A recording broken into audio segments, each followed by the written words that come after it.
Welcome to the panel on essential infrastructure, leveraging worker voice and employer engagement in pandemic response. Today, we're going to talk with experienced leaders from High Road Labor Management Partnerships in healthcare, represented by Rebekah Hanson, Executive Director of the Shirley Ware Education Center and the Education Fund, both partnerships between SEIU, UHW, and multiple hospital and health systems, including Kaiser Permanente and Dignity Health. From Hospitality and Food Service, represented by Adine Forman, Executive Director of the Hospitality Training Academy, a partnership between Unite Here Local 11 and its contributing employers in Los Angeles, San Bernardino, and Orange counties in California and across Arizona. And from the Building Services Janitorial Sector, represented by Luis Sandoval. Luis is the Executive Director of Building Skills Partnership, a nonprofit born out of the Justice for Janitors movement, representing SEIU, USWW, and janitorial service owners, commercial building owners, and the Building Owners and Managers Association of Greater Los Angeles. Our discussant today is Aida Cardenas. Aida is the Deputy Director of Equity, Climate, and Job Quality at the California Workforce Development Board. She's an experienced high road practitioner herself, and she currently leads the Workforce Development Board's strategic investment in the essential infrastructure of high road partnerships like these represented across the California economy. Our fourth panelist from public transit, Deb Moy, is unable to join us today. Deb and her colleagues at Caltransit Works are focusing on helping their community address the grief and trauma of their brothers and sisters affected by the recent shooting at the VTA light rail facility in San Jose. We'll post the Caltransit Works website in the chat where you can find their statement on the shooting, including an opportunity to support the families of transit workers. I'm Pam Egan with the UC Berkeley Labor Center, and it's my privilege to moderate today's panel. We're also supported by Monsi Kathuria and Andrew Yeager, both graduate student researchers from UC Berkeley. So I want to frame the discussion by acknowledging that service, healthcare, and public sector workers are often on the very front lines of crisis, right? And as a result, they're often the very hardest hit. Economic, climate, and health crises exacerbate the tenuous nature of work that's already historically undervalued and increase the burdens already borne disproportionately by Black, Latinx, Asian American, Pacific Islander, and other workers of color, immigrants, Indigenous communities, women, youth, and low-wage workers. And the COVID-19 crisis has been no exception. For example, the Economic Policy Institute reports that 80% of the 9.6 million net jobs lost in 2020 were held by wage earners in the bottom 25% of wage distribution. And even as jobs come back, several key demographic groups have recovered more slowly. The Washington Post reports, for example, the slower recovery for mothers of school-age children, Black men, Black women, Hispanic men, Asian Americans, younger Americans, and people without college degrees. On the flip side of job loss, essential work in allied health, long-term care, and home care, among other occupations, put workers in these frontline occupations at enormous risk.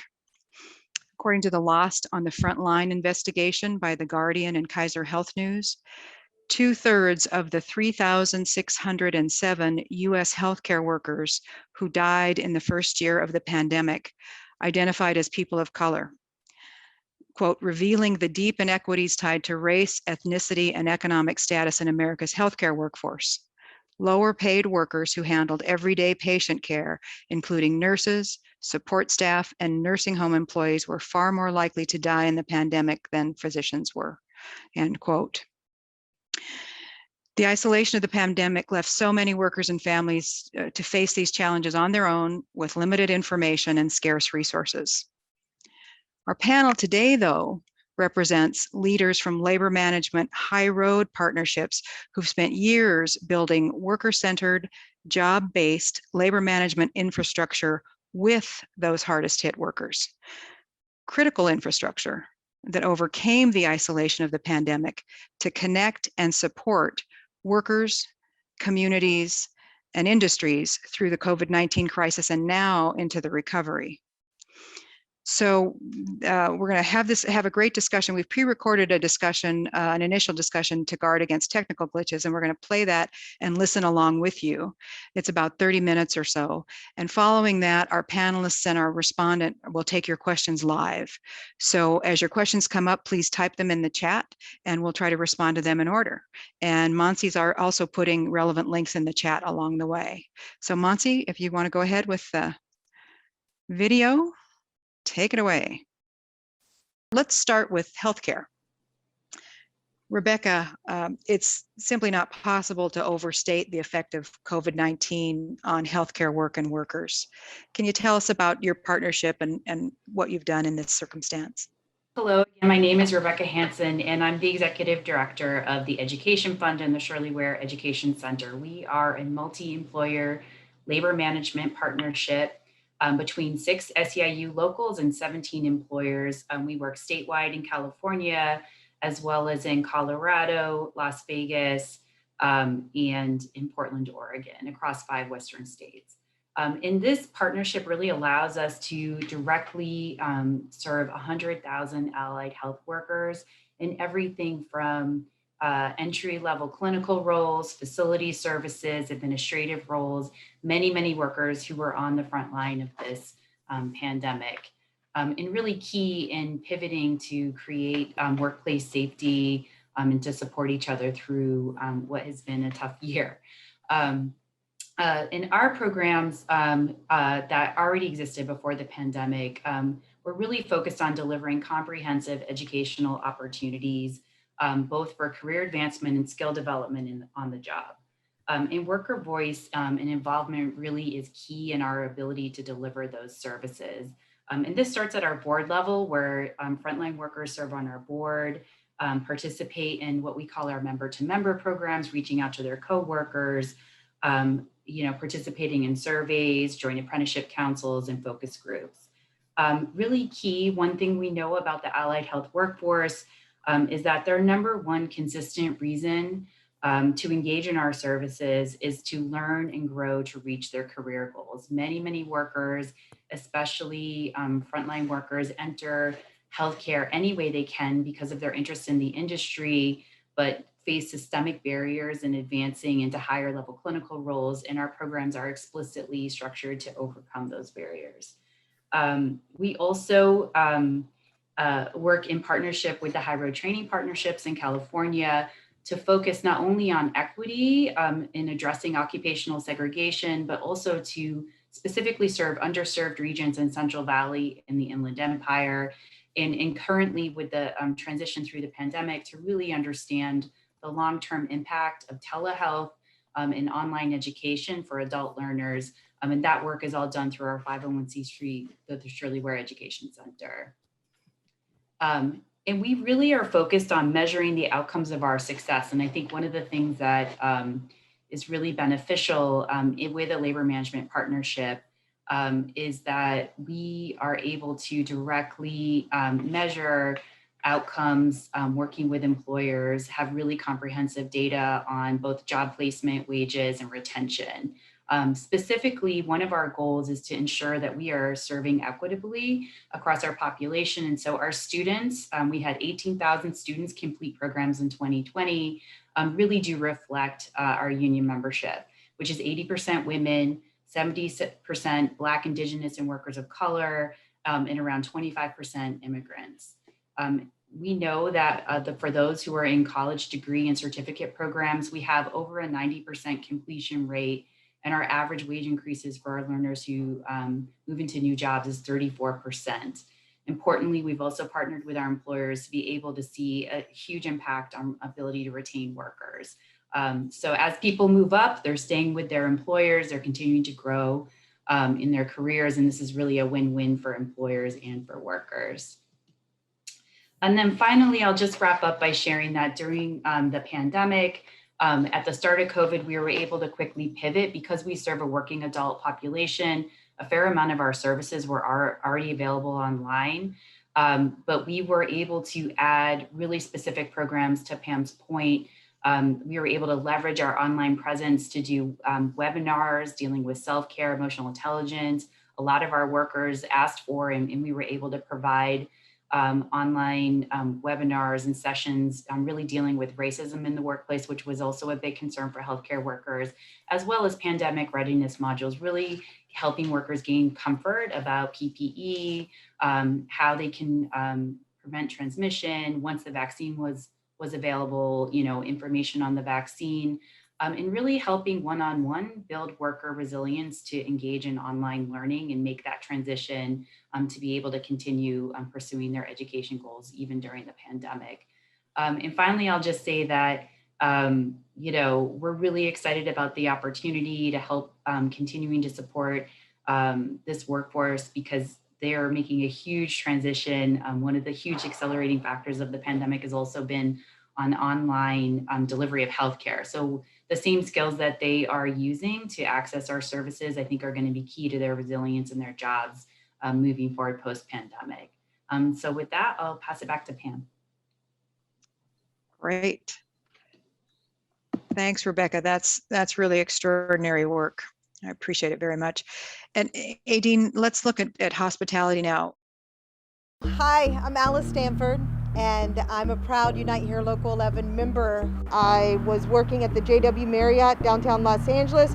In March, when the COVID crisis hit, I was laid off. I was very grateful in April of 2020 to be called by the Hospitality Training Academy to come to help to coordinate the Serving Our Community program. Basically what it does is it brings the hotels, the Unite Here Local 11 members to help serve our community, to feed the most vulnerable folks that we have, the seniors, the homeless, folks that have been victims of trafficking, folks in domestic violence shelters. And so we've been able to bring back 1,100 union and non-union jobs. And I know that this Serving Our Community program has helped so many people who would otherwise be without work right now, and then help the vulnerable to have meals. I mean, we have these giant industrial kitchens at many of our iconic properties that were just sitting there doing nothing. The fact that the city, the county, Local 11, and the Hospitality Training Academy were able to come together is just amazing. So Serving Our Community is the great name, but really the whole project has been saving our community.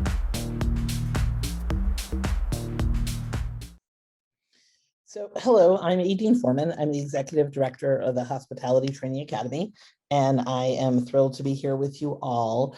The Hospitality Training Academy is a labor management Taft-Hartley program that works with our contributing employers to move hospitality and food service workers up career paths. We do work with people out there in the community, whether they are prison reentry, whether they're veterans, homeless, survivors of domestic violence or slavery and trafficking, and all sorts of other different marginalized communities, and try to do our best to train everybody up to work in the industry in a union environment with good wages and benefits. And then once they get into the industry, to upskill them to move up the career ladder to whatever they want to accomplish or achieve.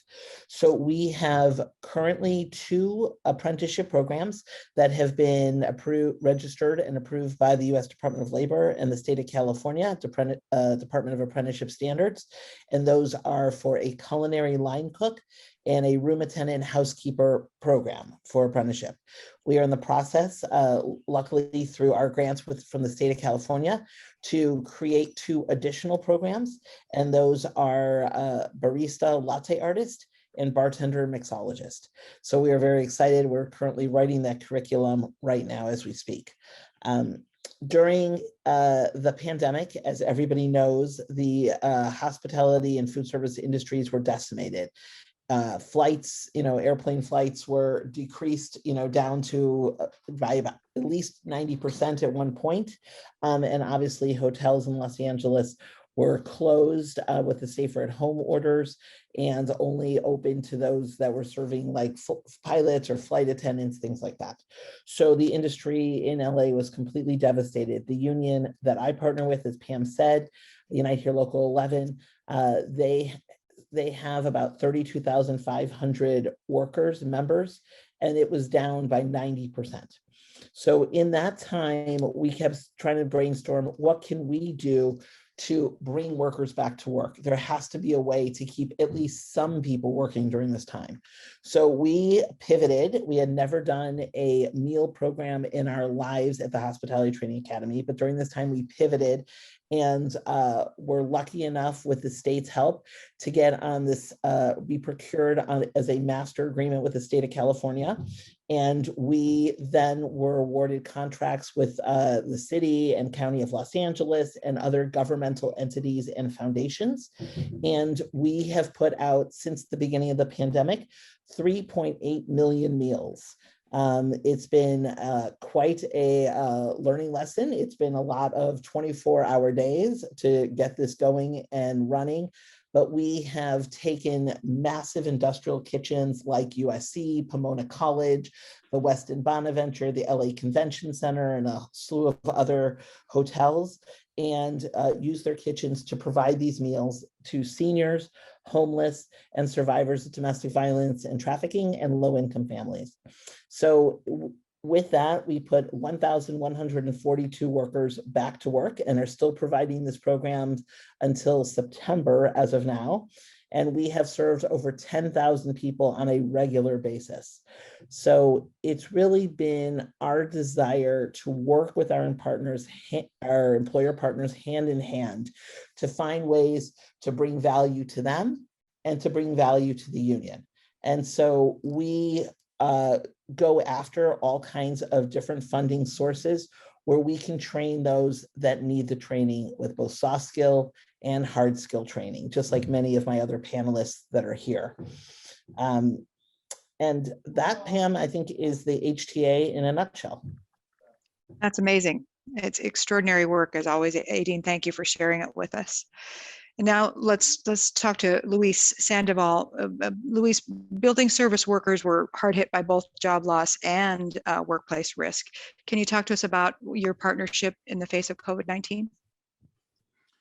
Good afternoon. Thank you so much, Pam and Aida, for inviting me to this session. I really look forward to sharing a little bit more. So BSP is a labor management nonprofit that represents a really unique partnership among over 70 different employers and contractors, the building owners, and SEIU, USWW.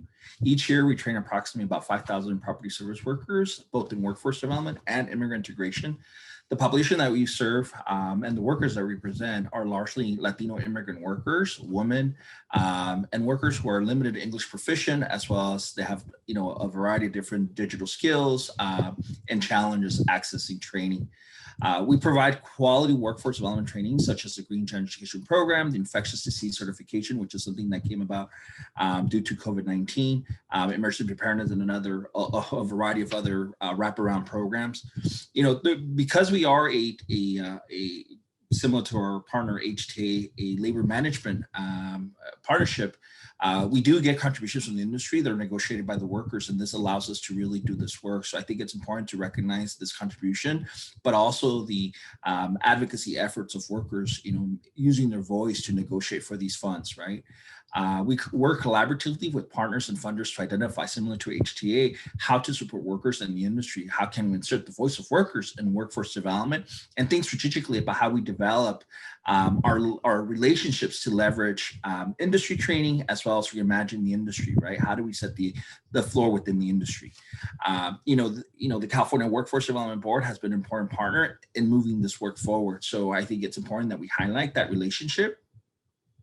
As you will tell, our offices include, or our training, reach goes from Sacramento, Oakland, Mountain View, San Jose, LA, Orange County, and San Diego. So I'm going to go a little bit into your question specifically around what are some of the specific pre-COVID, post-COVID needs?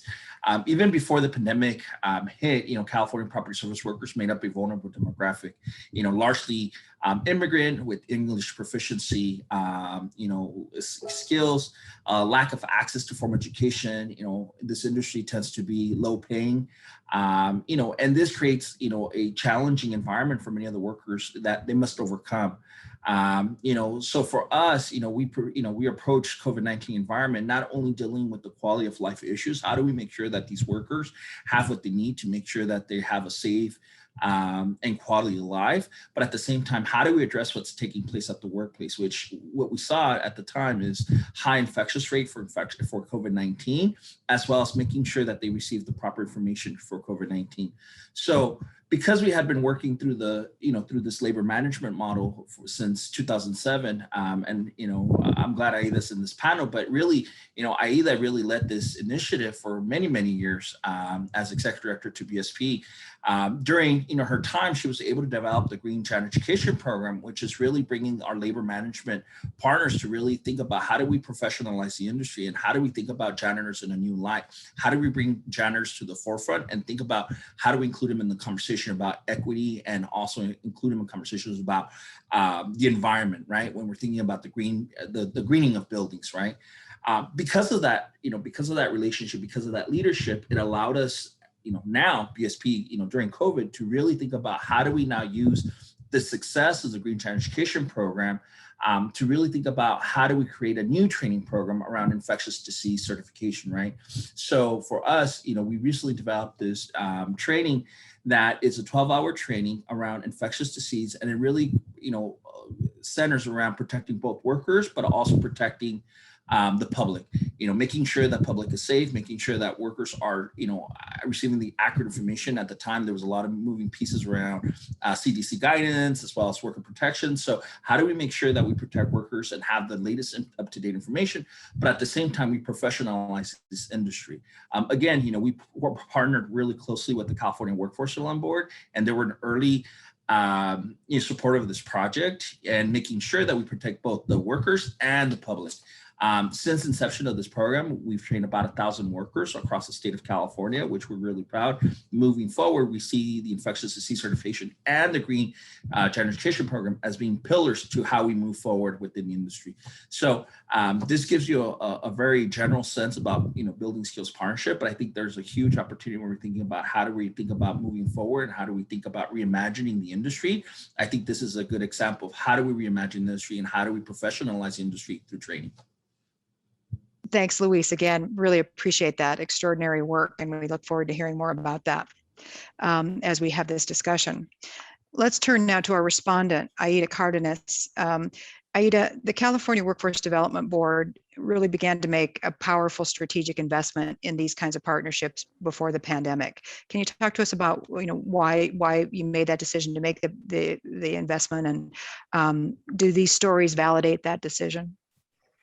Absolutely. Thank you, Pam, and thank you to the panelists, not just for being here today and sharing some of your work, but really the hard work that's been done that you all do on the ground, and been doing them for decades and really lifting up the model of what workforce development should look like, right? And as you mentioned, Pam, the California Workforce Development Board made a decision back in 2017 to invest and look at some demonstration projects, look at how workforce strategies are being integrated in with using partnerships to really address issues of equity, climate, and job quality, and really ensuring that there's a structure built in place that allows for worker voice. All of our panelists spoke about the importance of addressing worker needs and their participation in looking at building out these strategies to meet industry needs and industry demands.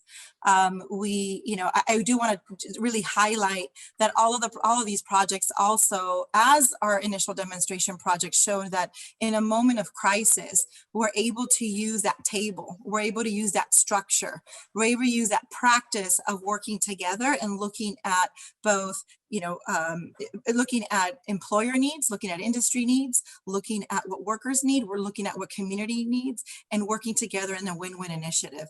And that is what we're investing in. That is what we want to see expand and take to scale in different industries where folks can really come together. And it's really turning the workforce system or traditional workforce development upside down, in the sense that we're not starting with training and just hoping somebody's going to land in a job, or saying any job is better than no job. And we're saying, no, that's not enough. That's not what our communities need. That's not what workers need. Employers need good, solid employees, and workers need good, solid employers that invest in them.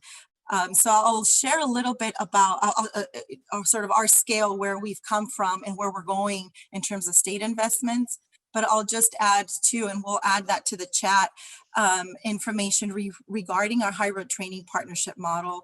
We've worked closely with UC Berkeley Labor Center and UCLA Labor Center in the last 4 years or so to really take a deep dive to learn from these partnerships, so that we can really develop that story, the best practices, and develop this field of practice for industries that are looking at doing the same. How do we come together to create an impact that's going to be resilient, that's going to go beyond any initial investment, that it's not just about running 100 people through a certification program and getting them a job, that it's really about building a structure and infrastructure within an industry with worker voice at the table, that's going to be an added value to everyone.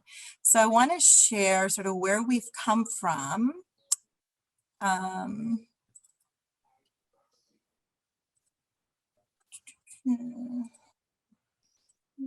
Okay, so these are the demonstration projects that we started investing in back in 2017 to really look at and learn from the work that Rebekah, Adine, and Luis have done, and others, right, in building out these partnerships. So we started with, this is our first cohort of high road training partnerships that the State Workforce Development Board decided to invest in. And going into this year, and so these are the projects and partnerships that you heard from today, and that really were in practice when the COVID crisis hit. And in this last year, and looking at investing another $19 million in high road training partnerships as part of our California climate investments, is we really looked at where are areas that need investment. Rebekah shared about going inland, going into areas that need that support. Adine talked about going deeper within industries, using and leveraging the partnership with all of those employers that see the value in partnering and identifying this is what we need in terms of workforce development in our area and creating career paths. And learning from Luis in terms of, what is the critical needs right now to reopen California as we get out of this pandemic, and how are workers protected, not just service workers, at the front lines, but also as we repopulate office buildings, as we repopulate, airports, as we repopulate stadiums and arenas and hotels. How do we do it safely and in a way that folks feel confident? So as you can see from here, we're looking at a variety of industries, new emerging industries like offshore wind energy, really looking at, as we move into more, putting more electric vehicles and large electric vehicles into California streets, how do we make sure that we're protecting communities that are impacted by trades and logistics, right? Looking at what are going to be the needs in terms of putting some of these electric vehicles, right? We need to talk about energy storage. We need to talk about the infrastructure and construction and a variety of industries. So as you can see from here, our investments right now, putting out $19 million this year to these partnerships, are going to be key to continue to expand this field of practice. And where we're going now, and the governors may revise, the high road training partnerships has come out as a flagship workforce program. Why? Because it's building back better. It is doing things differently. It's not training and hoping and praying that someone's going to get a job and it's going to make a difference in their lives. It's making industries industry changes for the long haul. And so we're very excited to see the governor wanting to invest $115 million in high road training partnerships, in addition to another $15 million for high road training partnerships to partner with the community college system, along with a lot of other workforce investments. So we're excited to see where this is going to take us, where this momentum is going to take us, but really lifting up the stories and the great work that our partnerships do on the ground, to continue to invest in them and invest in the workers that are going to bring California back. That's amazing, Aida. Thank you so much. It's pretty impressive investment, and to see the growth over just a very few years is amazing. I want to say that Luis Sandoval with Building Skills Partnership has a key meeting that he has to get to, so he's going to jump off for this part of the discussion, but he will be with us for the live discussion and answering questions in a week or so. So again, thanks for really putting that into context, Aida. So let's just get into a discussion. Monty, if you want to bring us all back into gallery view. So this is really about system change, right? We heard Aida say this is about turning the workforce development system on its head, doing things very differently. And I'd love to throw that question out there. What does that mean? What does that look like? Rebekah and Adine, do you have some comments on what challenges or what changes we have to make to really make that a substantive system change? So I can jump in on a little bit of our frustration and concern in the hospitality and food service industry. So a lot of the money that we all receive is this WIOA funding, right? The Workforce Innovation and Opportunities Act funding coming out of the US Department of Labor. But a lot of that funding is done on a formula basis and goes to the local WIAs or the workforce development boards for them to use. And that money is, at least in several of the areas that we work in, it is dished out entirely to work source centers or one-stops or AJCs, whatever we want to call them in the term of the day. And that money is not being used to fund our systems, our labor management partnerships. And so a lot of the work that we're doing is entirely outside the system. It means your workforce development boards aren't capturing those placements. It means that there's no buy-in from the system. It means that we're operating in a very siloed atmosphere. And it's incredible that under, Governor Newsom and that the state WIB is investing in these programs where, just like Aida said, right, we don't train for the heck of training. We train using curriculum that our employers and the union have all approved that's designed to move them into a specific classification. And it's hard to find other entities other than labor management partnerships that get 100% placement like we do. I mean, we literally, every class we do for apprenticeship, we know that there's jobs there. We've trained for those jobs. Employers are ready to take our trainees, and it is a perfect fit. But what we do see is that we are outpacing the system, and we're outpacing the system as a whole. So I'm going to give you an example. In the period between July 1st, 2020 and March 31st, 2021, which is what we have the latest data on, the LA County Workforce Development Board and its 16 American Job Centers trained 1,168 people in LA County. Now, that's nothing to sneeze at, but the HTA alone, not even counting Luis's Building Skills Partnership or the building trades, the HTA alone trained 2,295 people. We trained 1,127 people more than Los Angeles County, which shows that if there was a real investment by the WIBs into labor management partnerships, then they also A, could claim those placements, and B, we would even have more money to train even more people, and we are doing better than the system as a whole. So I guess my frustration and hope is that when we look at reauthorization of WIOA, when we look at how the local WIAs are spending the money, my hope is that when there are labor management partnerships there and Taft-Hartley funds, that they will look to those entities to put their money and to provide more funding for these marginalized, vulnerable populations to get the training they need to get good quality jobs. Great. Yeah. Rebekah, any thoughts from your perspective? I mean, I applaud the comments already shared. The only thing I think I'll just sort of piggyback on, it's not even really an ad, is just how important collective bargaining in the labor management partnership is to the work that we do. And I think historically, or not, in recent history, prior to the pandemic, I think in general, there was a reluctance to talk about unions and the role unions can play or the role collective bargaining can play. But I think that as we've seen sort of the impact of the pandemic, as we've had change in leadership nationally, I think there's a growing interest in understanding, like, how are we empowering workers? How are workers at the center of how we develop and deliver workforce services? And how are we focused instead on sort of a model of like skills deficit instead of like, what are the jobs that we want in our, how do we want jobs to function? How are we building jobs that are, supporting families and supporting career advancement opportunities? And so I think, the labor management partnerships, I think, like to Adine's point, are doing a really, really great job of that. And I think we are, through the HRTP, trying to figure out how we take that model forward in the rebuilding of California, along the lines of what Aida shared. So I'm very excited to really just be in a position to share our experience and our work as a model for how we move forward and ensure that workers are at the table and designing those programs, and employers are at the table with jobs for workers who come through our training programs.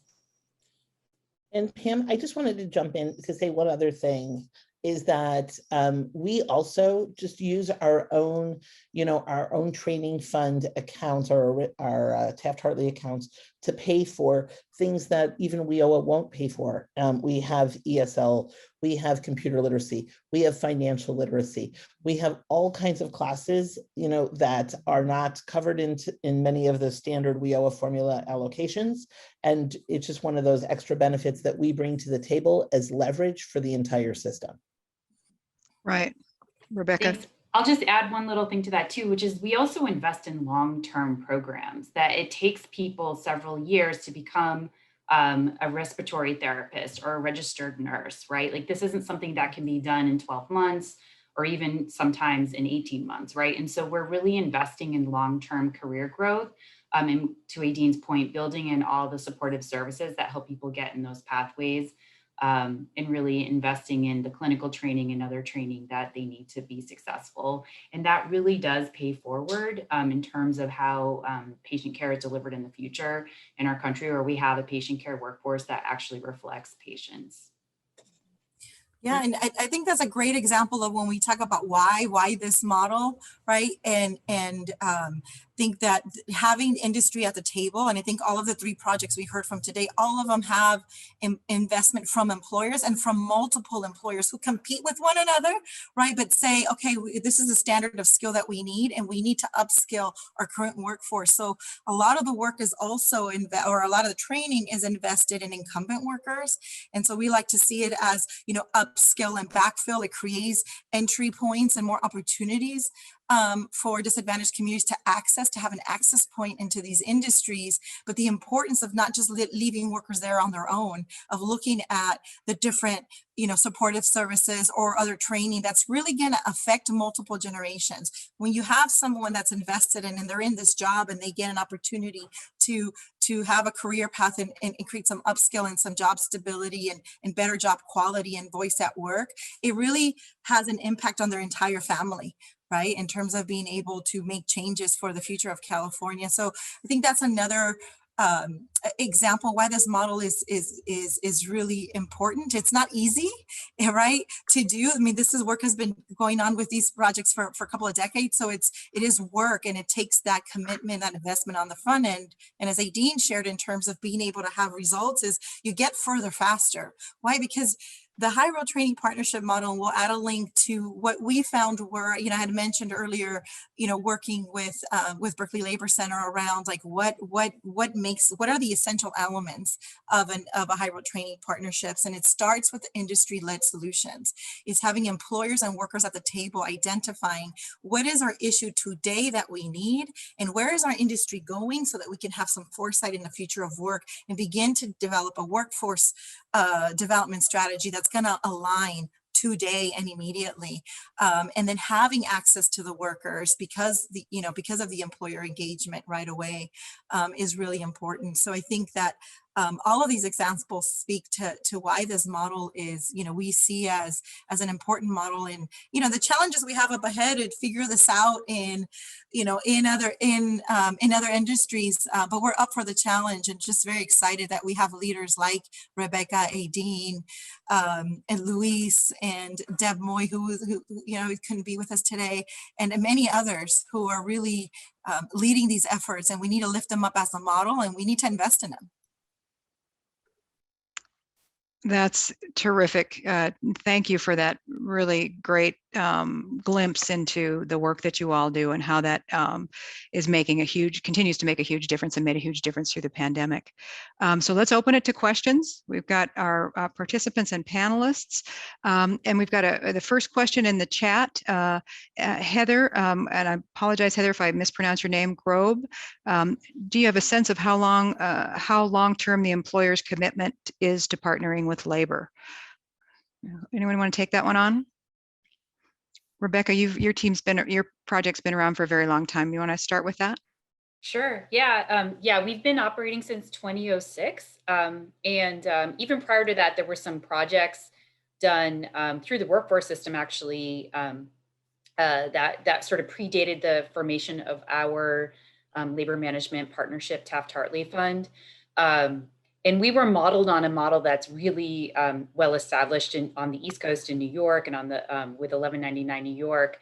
But we basically have had a super long-term commitment, starting with Kaiser Permanente and what was at the time Catholic Healthcare West, and now expanding to 17 employers. And so what we've seen is over time, employers increasing their commitment. And I think it's really driven by two things. One is sort of the point Aida was making around the future of work.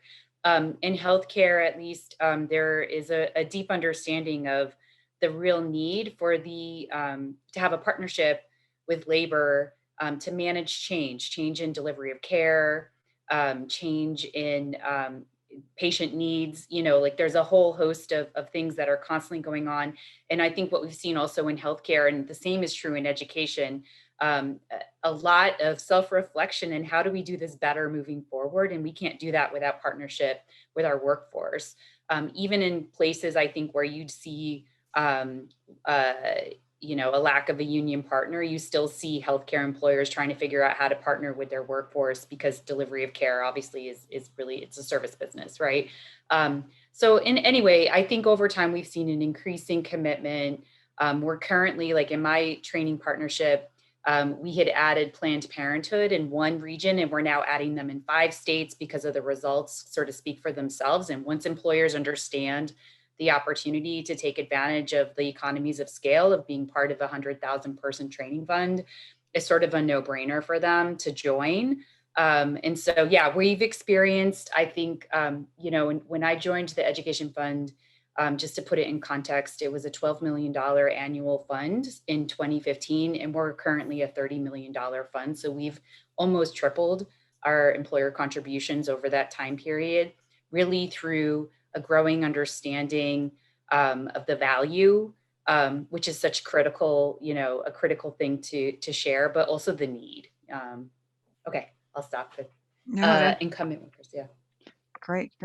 Adine or Luis, both of you also have longstanding partnerships. Do you have anything else to include there? Just that contributing and partnering with the HTA comes through the collective bargaining agreements. So I think that once the property is union or goes union or is union to start with, I think the employers view it as a very long-term commitment for, I don't think they see there as an end date on it. It's really trying to figure out,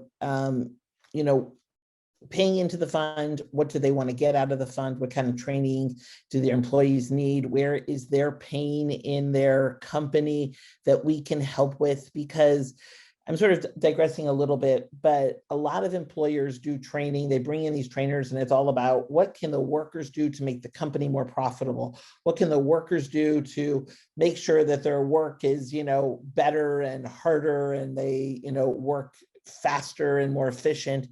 And all of that is great, but it comes from the angle of what are you doing for the employer and nothing about the worker. And so what we try to do is make everybody ensure that the workers, in order for them to buy into the training, to be more efficient, to do all the things the company wants them to do, the training has to be also about the worker and making them giving them a career pathway, showing them that hard work will lead to positions in management or will lead to better job opportunities for themselves and adding to their resume. So what we try to do is really get everybody to buy in the fact that when we train, we're really just training to make sure that everybody's happy with it, not just the union, not just the management, but everybody.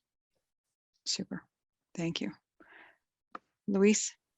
Yeah, I would just kind of piggyback on what Adine mentioned. I think, our work is anchored by the CBA. We couldn't do this work without the CBA, the collective bargaining agreement, right?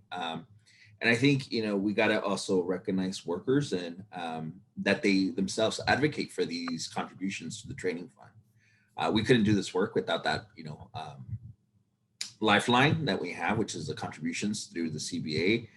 And I would just say that, this really is, a result of their advocacy and their commitment to investing in themselves, and then wanting to take agency and also having voice in the collective bargaining process, to include, this training fund into the CBA. So. Excellent. Thank you. Thank you. And Aida, on the same point, before we move on to the next question, it seems to me that the work that the Workforce Board is doing to help others understand this work and bring it to other sectors could increase employers, multiple employers' long-term commitment to doing this work, to investing themselves. Does that make sense to you? Yeah, absolutely. And I think by having the partnership and having the employers at the table, identifying what their challenges are and being able to have, an organization that understands the industry in a very direct way and including the workers, right? It allows for the workforce strategies to address the needs immediately. And what we've seen is in these partnerships is that there's been growth. We don't really see them go backwards. And it is a different table than a labor management negotiating an agreement. That's a mechanism, right, to build that table to work together. So this is really a win-win strategy, and sometimes challenging, right? But like, what's going to work for all sides? And in a lot of our work and our partnerships is looking at labor management, but also community. How is the community around impacted, and how do they have access to the jobs?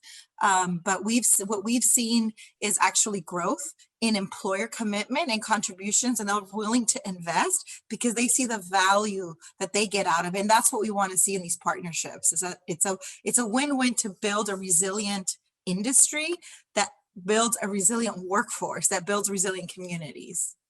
Excellent, excellent. And your point about bringing in the needs of the community is a great segue to the next question. Virginia Parks asks, it was mentioned that these programs focus on incumbent workers. Is this true for each of the programs represented? How or do these programs engage unemployed workers and then place these workers into jobs? So who'd like to comment on that one first? Rebekah, we'll go back to around the same circle? Sure. Yeah. And I'll just say briefly, where we have done work with, unemployed workers or community members is really where there is a pretty big movement in healthcare. And I think for many healthcare organizations, they see themselves as an institutional anchor. So many have community hire programs, and we have in many cases been able to partner through grant dollars like HRTP and in other, funders, philanthropy, and even through the workforce system to serve non-incumbents.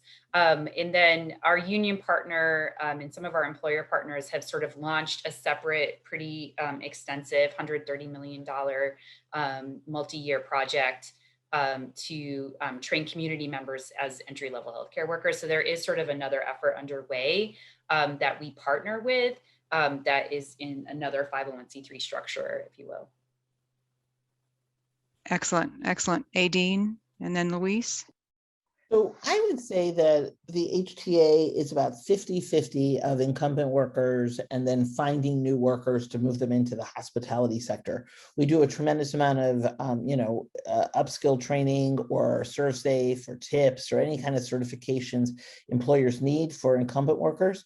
But we also work with over 100 different CBOs and AJCs and churches and whatever it is to find folks for our training programs, because we know employers need to hire those folks to train them up and then to get them the resumes, the mock interviewing, and then to get them placed. And then also obviously retention is a big issue.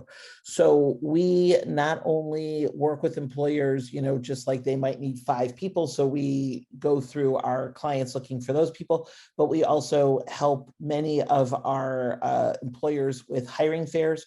For example, we've done the hiring fair for Dodger Stadium for all of the concessions for Levy restaurants. And in that process, we did all the pre-screening. We gave all of our clients, the ticket to get to the front of the line to get the jobs. And we helped Levy go through 5,000 people to hire 1,500 people. And we had a tremendous amount of success getting our clients hired when we ourselves help with the job fair. So it's really, we really have different ways that we interact depending on what's the best way for the employer, but it is, it's pretty massive when we start doing 5,000 people job fairs. Absolutely. Luis, I bet you've got some good information for us. Yeah, I mean, I would echo what both my colleagues mentioned, which is we largely work with incumbent workers. Although I got to say that we are pretty nimble in terms of addressing the needs of the industry, and that may be doing some recruitment fairs or also trying to figure out how to attract new talent into the pipeline within the industry. So we probably will see more of that over the next couple of years as we see the evolution of the industry, and also how workers are starting to transition out of this industry, and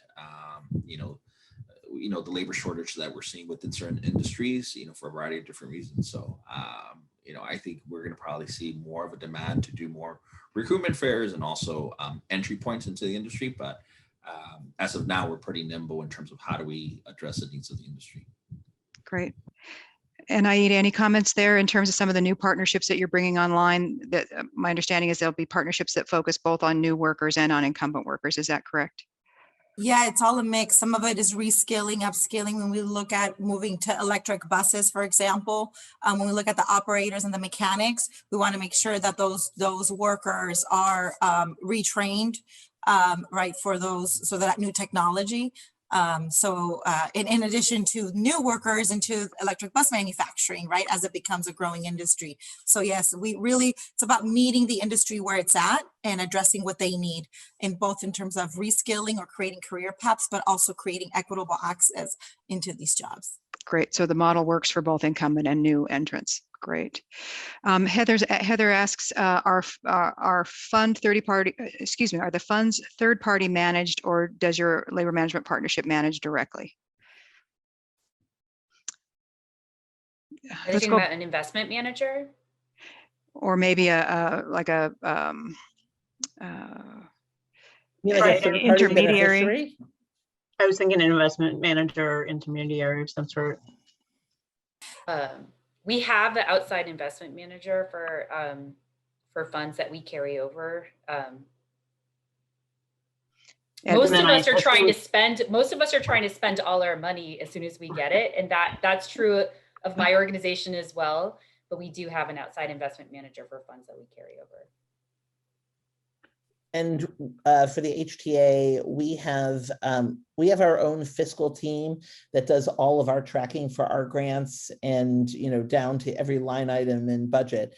But we also have a third-party beneficiary company that does all of the does the bookkeeping and writes the checks and all of that. So we have a big checks and balances system.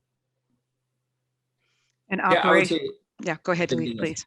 Same thing as HTA, we have our own team internally, and then we also have a third-party accounting system.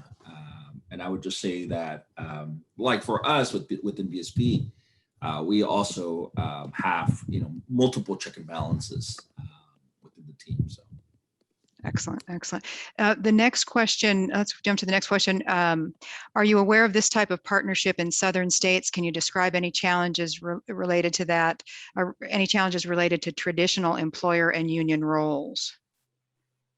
Any thoughts? I can say I'm aware of in Florida, SEIU Healthcare Labor Management Partnership around training that happens. I think with the University of Miami, and it's like the big county hospital in Dade County maybe does training.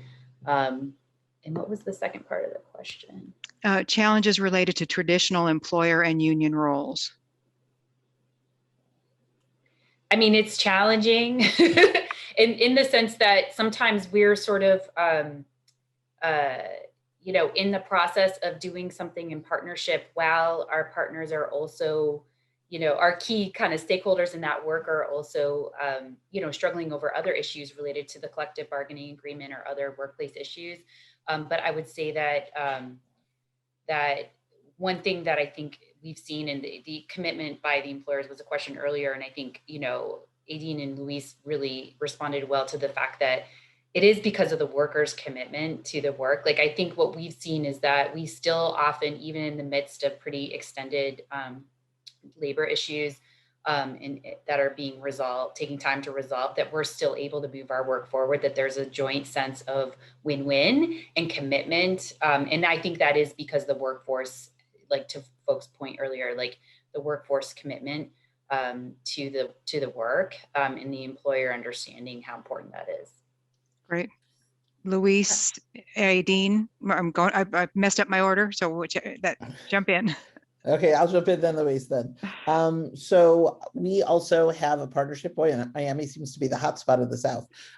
So we have a partnership with the Miami Union down there. They have a program, we're called the HTA. They call theirs HEAT, H-E-A-T. And we have done classes for them online for many of their workers, and they also have done a culinary training program as well. So that definitely is happening in Miami. And then as for challenges, we really try to stay like Switzerland, like laser focused on training and not get into any of the any potential issues. Rebekah said a nice, I don't know I can't remember how you described it, but, CBA related, concerns or however we want to call it. We try to avoid that at all costs. I mean, the one thing that we found is that the workers that we train, the people we train that become workers are some of the best workers the employers have. They are consistently winning Employee of the Month. They are consistently being the top workers.